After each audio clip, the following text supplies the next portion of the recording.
welcome to Sac&Taff Part 2 of Sacrifice of a Lifetime. I'm really looking forward to getting the cover of this book redone.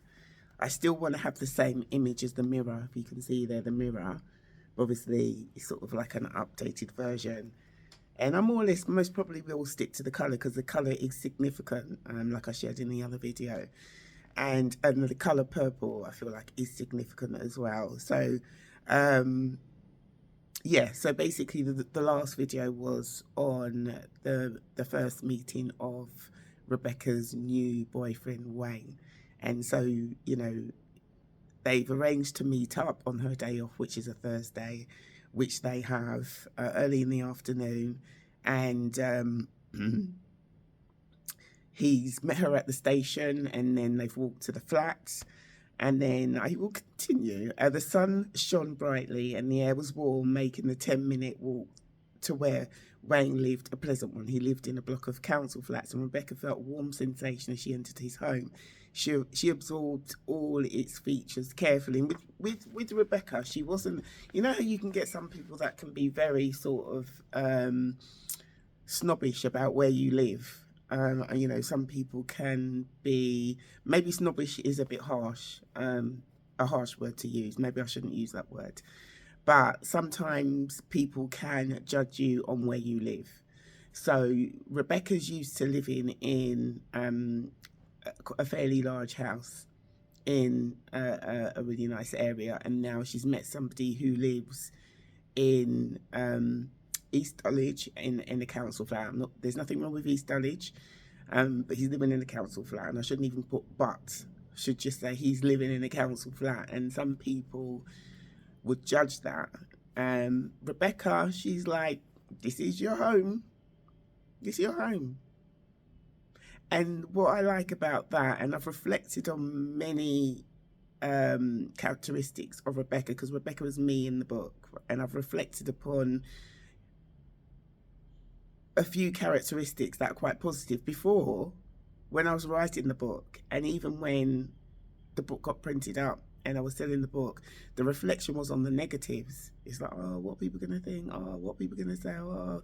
But while I'm sharing a little bit of the content of the book, not every detail, because I still want you to go out and read it for yourself, so I won't read everything from page to page. I'm picking up on the positiveness, and there obviously because it must be because also I wrote this book years ago in my early 20s. So, you know, I've, you know, as you've lived life and hopefully progressed, I can still see some of the good characteristics Rebecca had then. I can still see in my life today, because with me, I don't like judging where people live. And I speak to people from all different walks of life. And it's nice to mix in with different people from different backgrounds. And it's like, hey, you live in a really nice house, fantastic. And, oh, you live in a council flat. I'm not, you know, you live in a council flat. I'm not going to say, oh, you know, you live in a council flat. Oh, what's my future going to be like with this man who just lives in a council? You know, it wasn't that. It wasn't that. It was like, that's his home, and I respect that. That is his home, and I respect that.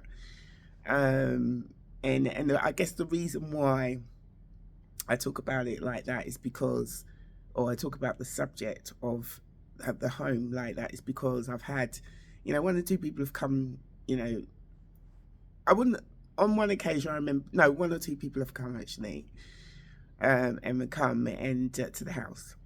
And I remember one particular person coming to my home for the first time. And I don't know, I don't know if it's appropriate. Sometimes I sort of think, is it just me just going over the top? But the person came to my home for the first time. A couple came to my home, right? And I remember, you know, when you go into the kitchen, or you have to go and check on the children or something, I remember being out of the room, and then I remember coming back in. And they were just looking around saying, you know that you could do better than this. You know that you could do better than this. You know, I think, you know, you should think about, you know, buying, you know, it was that sort of thing. And they've been in my house for like 15, 20 minutes. Is it really appropriate to do that? But not only that, my home. I remember when we decorated the home and the family got together and, put in a little bit of an effort to help decorate the home. And it just felt like it was a really cozy home. And I felt very content in my home. And then you've invited a couple in and they've been in the house not for a long time. And you're sort of saying, and someone else has done that as well. They've come in. And again, I've been happy to invite them in, and you're happy with the home, and you're aware of the background of how you got decorated the home. The family got together and we put in a little bit of, effort, some, building your home up. And the person's come in and said, you think your home is nice, don't you? I'm like, wow. And I explained that it's special to me because, especially when it came to the decorating, the family got together, and we put in a little input in decorating the home. And in time to come, I'll be able to share more. I'll be able to share more. And I just felt like that's so disrespectful. And again, that person hadn't been in the house for long. And I'm like, what's going on here? Why you know what I mean? Yeah. So I don't know whether people can pick up on a homely vibe. There's something, and maybe don't like the fact that they're actually picking up on something homely. Maybe they don't like the fact that there's something really homely here. Something, and maybe it's not in their home. So it's like, well, my home's better than this home. And, you're verbally telling me this. I don't know it's happened. And it's like, and then recently I've had someone look at the home, and it's quite basic. I've raised up quite a few children in my home. It may not be the same with you, but with me, I don't want to get expensive furniture and say, stop it, don't do that, you're going to scratch it, don't do that, you're going to break it. I'd rather have basic things. And we actually did have a really, really lovely leather sofa. It was handmade. I think it's handmade, but it's a really lovely sofa. I was even talking about this the other day to my daughter, because we've had it for probably about 20 years. I paid a lot for it and it's lasted. We need a new one now, but it has lasted. You can't complain. But the thing is, with that sofa, one, I didn't look after it properly, because with leather, they give you this cream that you have to sort of put on it, maybe like once a week or once a fortnight or something like that, because it can dry up and then it can make the leather crack. I didn't keep that up. And two, at that stage, the children used to maybe, I don't know what they were doing, maybe doing craft or something with scissors, and then there was a time where the scissors cut the leather open. And then once leather cuts and you don't deal with it, it just gets the cut on the leather just gets bigger and bigger.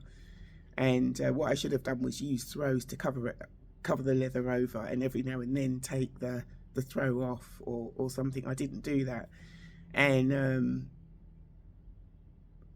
so that's something that I invested in.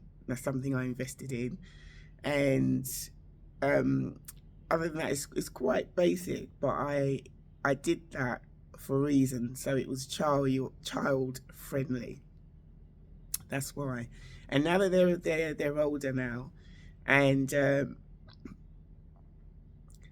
I'm trying to get rid of a lot of clutter, and that's quite difficult when you've got clutter and it's very meaningful.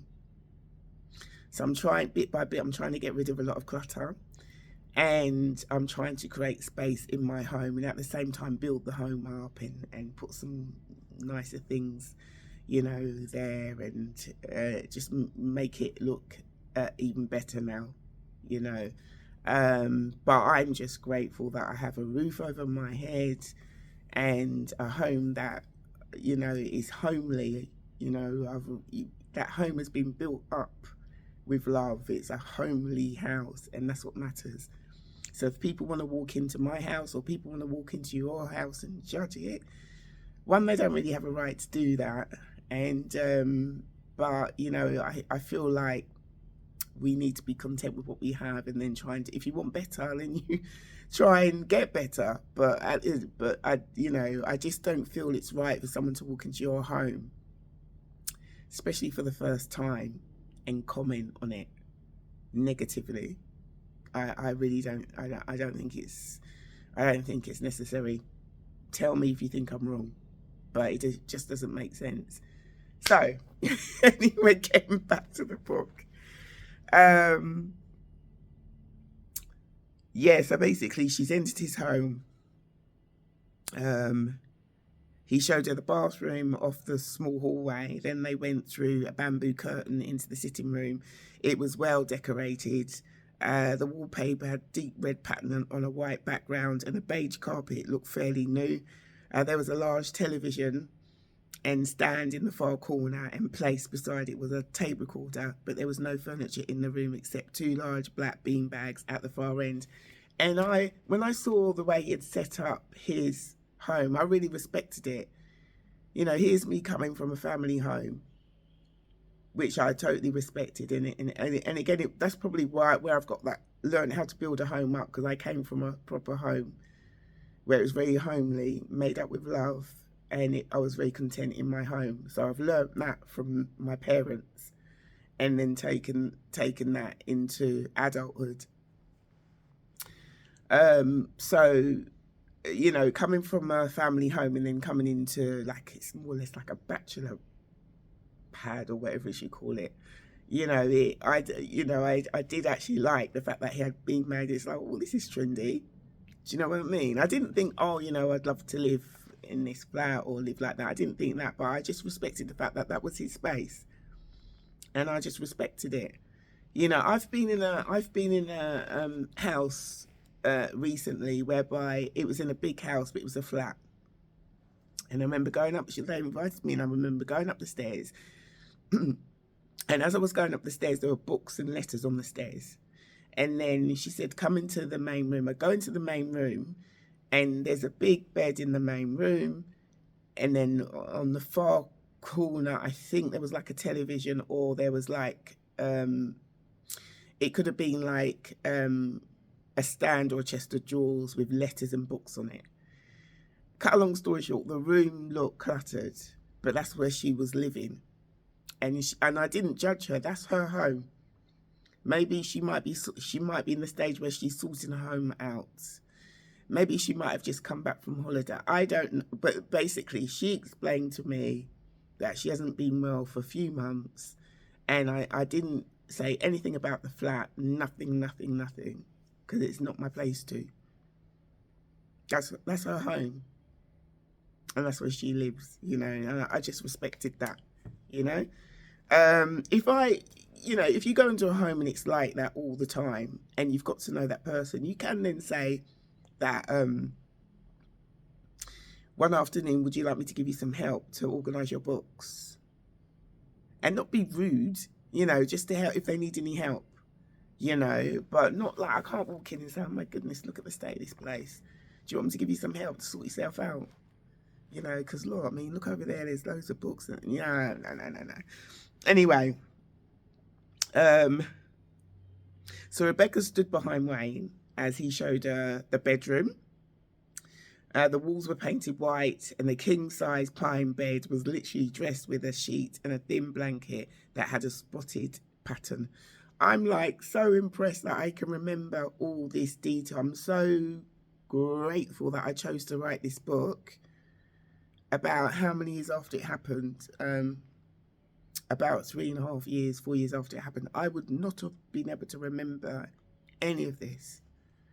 No, to be honest, some of it. I don't remember the bean bags. You know, I could, I guess, remember that the room was just whitewashed or something, just very basic, and maybe a little bit of beige, like a carpet or something like that, but no detail about the printing and everything. Whoa. Yeah, so the wallpaper had a deep red pattern on a white background, and the beige carpet looked fairly new. There was a large television stand in the far corner and placed beside it. I've just read that. Yeah, so they've gone into the bedroom, that's right. Well, he's showing her the bedroom. There were two chests of drawers, one opposite the bed and the other on the right-hand side, on which stood a white lamp with a red bulb. The room was well stocked with a variety of books. All books. And then finally, Wayne showed Rebecca the kitchen. It was basic and the floor was left uncovered, although it appeared to be clean. After the tour of the flat, they returned to the sitting room. "Sit yourself down," Wayne said. And Rebecca moved one of the beanbags and sat down. Wayne turned on the television and placed the other beanbag near her. He too sat down and began to talk. She sat there, smiling and nodding her head from time to time. She was still intrigued by Wayne's handsome appearance and bright, sparkling eyes, but her initial enthusiasm was turning to a strange feel of emptiness, even coldness. She was not just used to sitting on a beanbag, and this added to her discomfort. Oh, she was not used to sitting on a beanbag, and this added to her discomfort.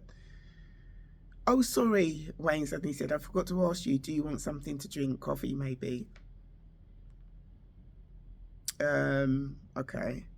So after making the coffee, he continued the conversation. Rebecca began to realise that he was quite intelligent. She suspected as much when she saw the books in his bedroom and was intrigued by the knowledge he revealed of current affairs and topical issues that are being discussed in the news reports. She was delighted when he brought some of his books out of his bedroom for her to look through. A number of them were recent purchases. She was impressed and realised that they had a lot in common. Much of what he said was of great interest to her, and she was never bored with his continual talking. He was interrupted by a knock on the door. The idea of someone else in the flat alarmed her, but she remained calm and waited for Wayne to answer the door. He returned in the company of another man.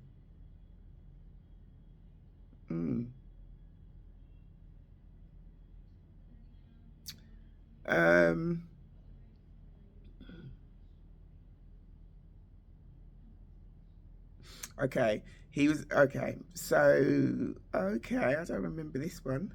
Don't remember this bit. So Rebecca, this is Paul, he said. Rebecca felt very uncomfortable as the two men discussed something that did not interest her. This would have been, in this day and age, it's quite scary me reading, some of the stuff, situations I put myself in, in this day and age, it's quite scary. Because I'm meeting someone for the first time. I don't know this man. It's only now that I'm sharing with you. I've met somebody for the first time. I don't even know him, and I've gone to his flat. What on earth? That was a no in this day and age. So anybody reading this book, especially any younger person, it is not advisable to go to someone's house if you don't know the person. Even if you do know the person, I still don't think it's a good idea to if you're dating or you want to start dating, to go to their home. Go somewhere sociable. Go to a cafe or restaurant where there are people around. I just don't think it's a good idea, to be honest. And especially now, with the way that I am living my life now, if I were younger now, no way would I be going to a man's house. End of story. It doesn't matter how long I've known the person. If it's a family home, the mum and dad are there and they want to invite you to meet the family, that's different. But then you don't reside to the bedroom. Do you know what I mean? Yeah, I mean, wow. And then some strangers come in. Panic, in this day and age, that's a bit panicky, isn't it? I'm like, wow, what on earth? Looking back, when I was writing the book, it's like, oh, so this happened and that happened. I think it's because times have changed now. You hear a lot that's going on, and especially online. That's what it is. But it's like, whoa, times have definitely changed. But that's why I have to be careful with this book, because I can't just go, oh yeah, this happened, that happened, I did that, I did this. I have to be responsible, and I feel like when I'm rewriting it, I'm going to have to put something at the beginning saying that in relation to the situations that Rebecca finds herself in this day and age, it wouldn't be advisable to do majority of the things that that, you know, and these are just basic things. It's not as if she's doing like, you know, something sort of like extraordinary, but basic things like this can have an extreme effect, you know, on the outcome. You just don't know what's going to happen. Some strangers come to now she's in a flat with two men that she doesn't know. It's not good. It's not good. Yeah. So basically, Wayne says, Rebecca, this is Paul. Rebecca felt very uncomfortable as the two men discussed something that did not interest her. She tried to switch off from what they were saying and to concentrate instead of watching the television. Wayne went into the bedroom to fetch something, and out of the corner of her eye could see Paul looking at her. His eyes seemed to be piercing through her in an unfriendly stare, making her even more uncomfortable. I do remember someone coming over. To be honest, I don't remember this, but I think now I'm reading it, my memory sort of visualizing something. Okay then, Paul, that should be all right, shouldn't it? Said Wayne on his return. Yes, that's fine. Good. Rebecca managed to smile as Paul prepared to leave. Bye, she said. Bye, he said with no expression. Do you want another coffee? Wayne asked as soon as his friend had gone. The first thing he said when he returned with the hot drink was, you know, Paul. Rebecca took her eyes off the television quickly and looked at Wayne, wondering what he was going to say. Well, Paul said that your hairstyle doesn't suit your face. Oh my goodness me. Paul said that your hairstyle doesn't suit your face. And it makes you look African. Whoa. It makes you look African. Oh my gosh, it makes you look African. The hairstyle. You should make yourself look more European. I don't remember writing this. Oh my gosh. She felt insulted by the criticism. What right had Paul to criticise her and then have the cheek to tell Wayne? She decided to say nothing and not to give Wayne a clue about what she was thinking. It did not help, however, when he supported Paul by adding, you should do something with your hair to make yourself look better.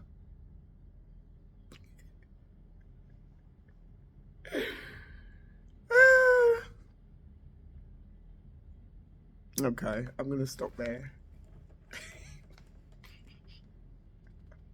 I can't believe... my goodness me. It's quite funny looking back. That's a big insult. Someone that's just walked in.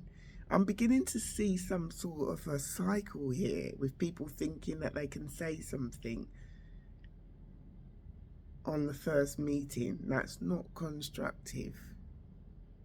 You know, can you imagine if I walked around and I met someone and said, by the way, get yourself a pair of new trousers, they look awful. Bye. By the way, your hair's disgusting, you need to go to the hairdressers. Bye. Your dress, the colour, awful. Bye. Yeah, and what's funny about it is that I am African.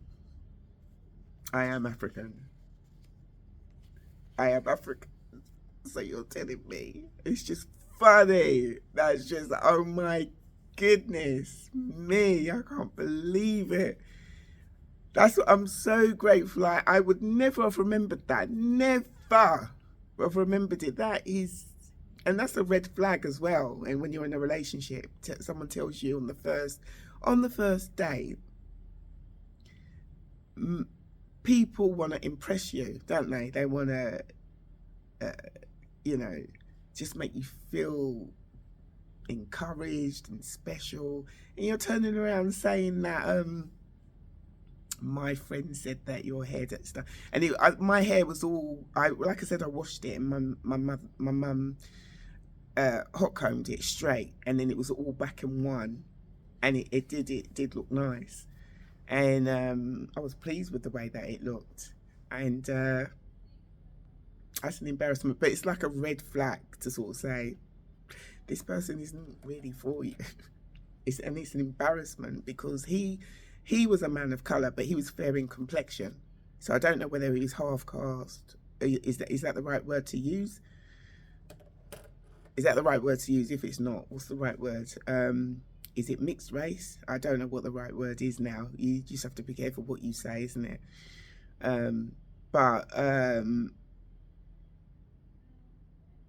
So, and I never thought to ask. I just thought he was just fair-skinned. But looking at that, I'm reading it, I'm just really, I didn't even know I was going to come up. I didn't know I'd written that. I'm so grateful I wrote this book when I did. I would never have remembered that. Never. Wow. Yeah, but I can see a cycle because I still have it to this day where people think that they can meet me for the first time. It happens sometimes. And if it doesn't verbally happen, you can see someone sort of like looking at you funny to make you feel odd. But what they don't realise is I've gone through years and years and years of this. I've really had to work on building my confidence and just being happy about who I am. It's like, you know, because with me, if you're around me, I'd prefer you to feel comfortable and happy around me. I'd prefer to say something encouraging to you, not something discouraging. Obviously, if there's something majorly wrong and they're not aware of it, you quietly tell them. You quietly tell them, oh, not to embarrass them and not to make them feel bad, but to protect them, because if someone else sees it, they may not have that same attitude, and they might sort of, use it to belittle that person, But it's just made me feel a bit weird as well. It's like, wow, that's a conversation in itself, isn't it? You look you look African. You need to do something to make yourself more European. And that's one of the reasons why I like braids as well, because I know that from that hairstyle I went to braids. Was it from that hairstyle? Yeah, from that hairstyle I went to braids as well. So there you go. But anyway, that is all I'm going to share with you today. And I don't, that's just left me a little bit speechless, what I've just read. It's just, I don't know how you feel about it. If you want to make any comments, do you agree with what Wayne's friend said? And do you agree with what Wayne then underlined it and said, no, I think you need to do something with your hair and make yourself look more European? Most people, if they went on a first date and they said that, most people would sort of say, it's a bit of a red flag. I don't think this person's for me. If he's saying that to you on the first date, what is he going to say when he gets used to you? What's he going to say? But Rebecca was very sort of young and naive, and she really, really liked Wayne. She was really pleased that such a young, handsome man found her to his liking. I'm going to say that now, because I'm not going to say attracted to, because, why are you suddenly coming out with this nonsense because of what his friend said? And most men, if they, I don't know, maybe not most men, but if a man is dating a woman that he likes, and I mean, obviously it's just the first meeting, and then one of his friends says something, some men might stick up for his date and sort of say, well, I like her.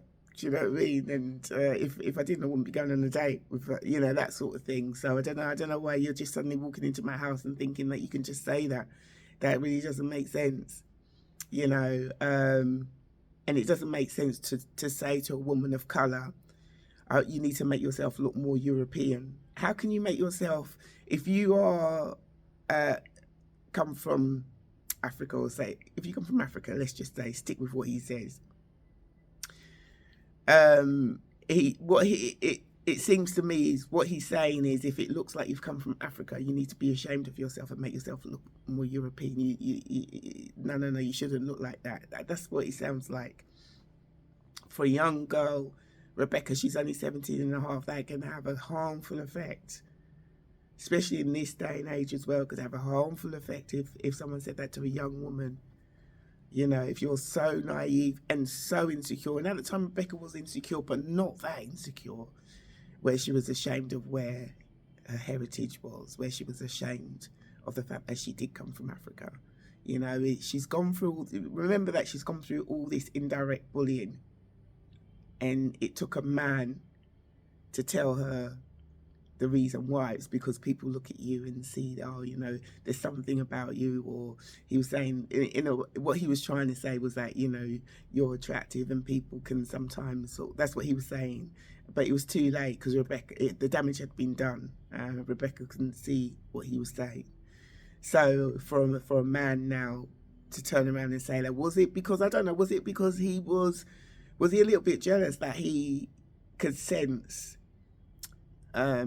something different about Rebecca, and he, you know, and he felt a need to put her down. I don't, you know, it could be that. It could be that, because it was very unnecessary to say that. How can a stranger walk into someone's home and say that? Well, to Wayne, he wasn't a stranger, but Rebecca was.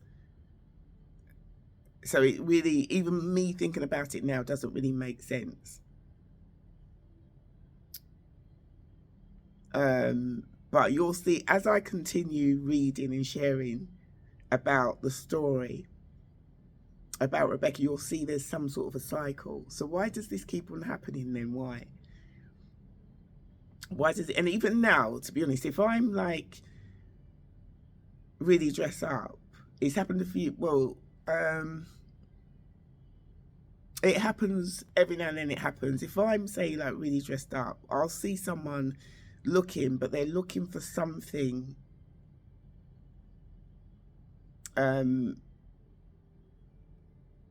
to point out that isn't fully correct. So say like I'm really, really dressed up, and there might be, my trainers might not be like expensive. It's happened before where they're looking, and they're trying to look for something that they can just try and focus on to make me feel insecure.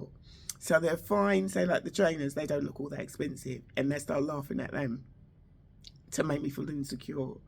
It's that sort of thing. Yeah, that happens every now and then. That will happen.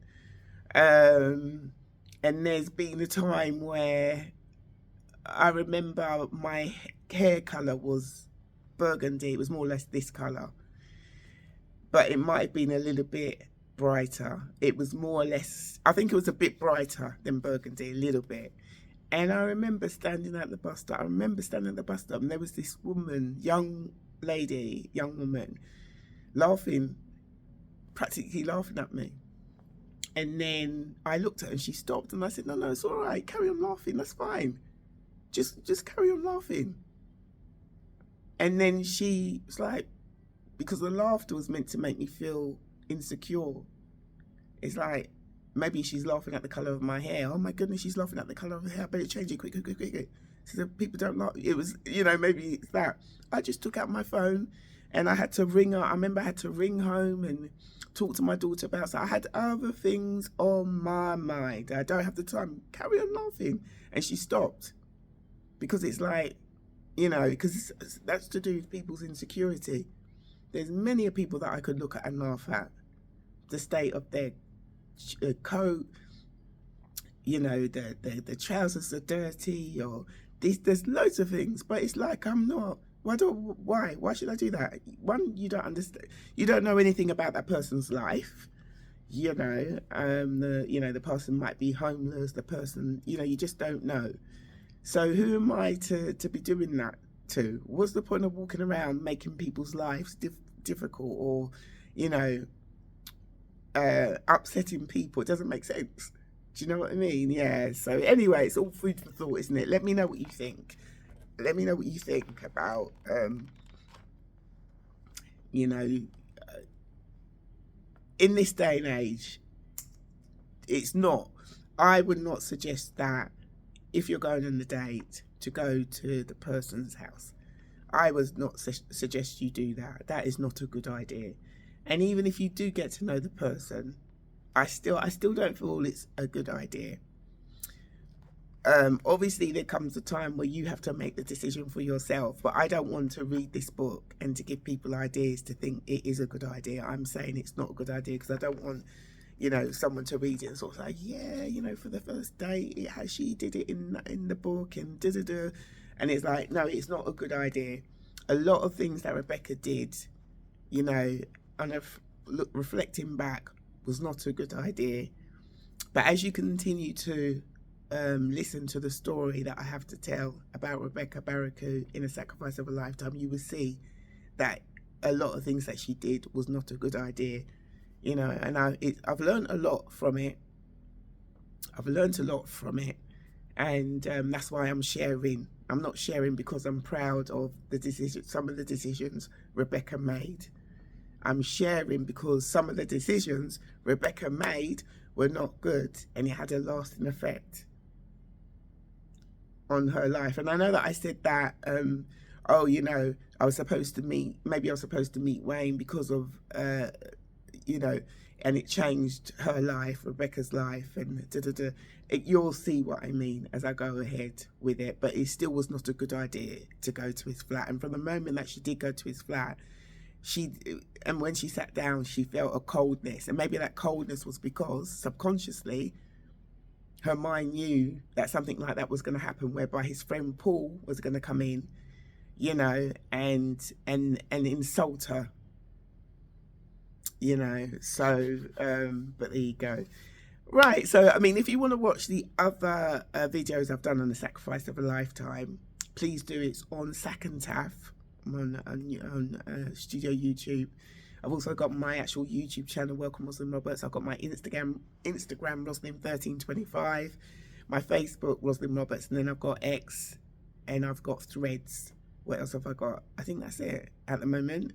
Yeah, so enjoy the videos. Please comment, subscribe if you will, and share. All these things help build up what I'm trying to do.